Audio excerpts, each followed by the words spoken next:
tous, donc aujourd'hui une nouvelle vidéo de Teslanatic et donc ça concerne la dernière actualisation que nous avons reçue en ce début d'année 2020.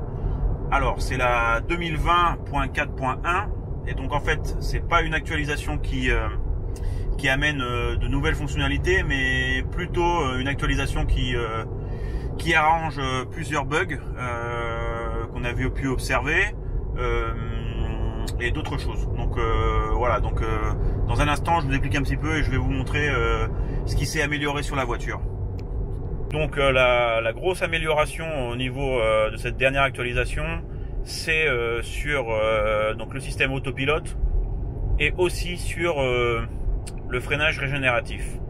Donc j'ai attendu quelques jours avant de faire la vidéo pour être à peu près sûr un petit peu de mes premières impressions, donc après les premiers kilomètres.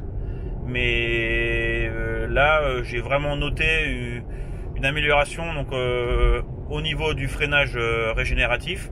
Donc ça freine plus, il y a plus de rétention, et aussi je peux apercevoir que au niveau de la jauge donc du freinage, on a des petits pointillés normalement qui apparaissent quand la batterie n'est pas apte à recevoir toute la puissance récupérée au travers du freinage régénératif. Mais donc j'ai pu observer qu'il y a quasiment plus de petits pointillés, donc vraiment très peu, et pendant un laps de temps beaucoup plus court, donc surtout le matin, donc quand la batterie est froide. Mais après très vite, voilà, ces petits pointillés disparaissent et on obtient le maximum de puissance de régénération. Donc voilà, donc ça c'est le premier point important, donc que j'ai pu observer.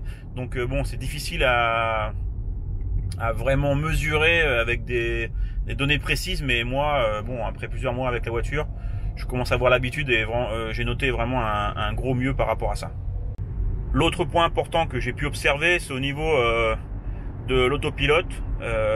Donc il y a une nette amélioration donc au niveau de l'autosteer, en fait, de maintenir la voiture entre lignes blanches, et aussi au niveau du freinage. Donc c'est un petit peu plus agressif, mais pas dans le mauvais sens du terme. Donc voilà, c'est encore un peu plus franc et sûr.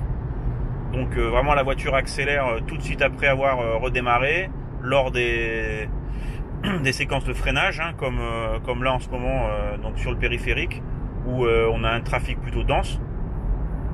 D'accord. Et donc voilà une amélioration aussi de l'effet, bon, comme il l'appelle, l'effet ping-pong. En fait, donc sur l'actualisation antérieure, la voiture, et j'ai pu le tester sur un long trajet sur autoroute, avait tendance à aller d'un côté à l'autre des lignes, au lieu de marquer vraiment des courbes parfaites, des virages parfaits.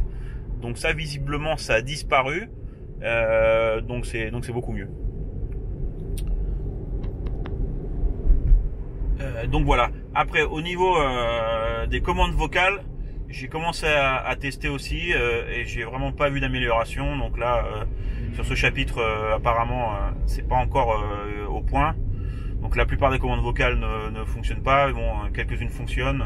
Ouvrir la boîte à gants, allumer les sièges chauffants, donc ça fonctionne évidemment.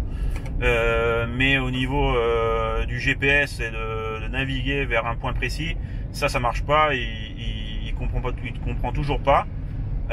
Donc bon, on va attendre la prochaine actualisation dans un sujet là. Et donc voilà, donc c'est tout pour aujourd'hui.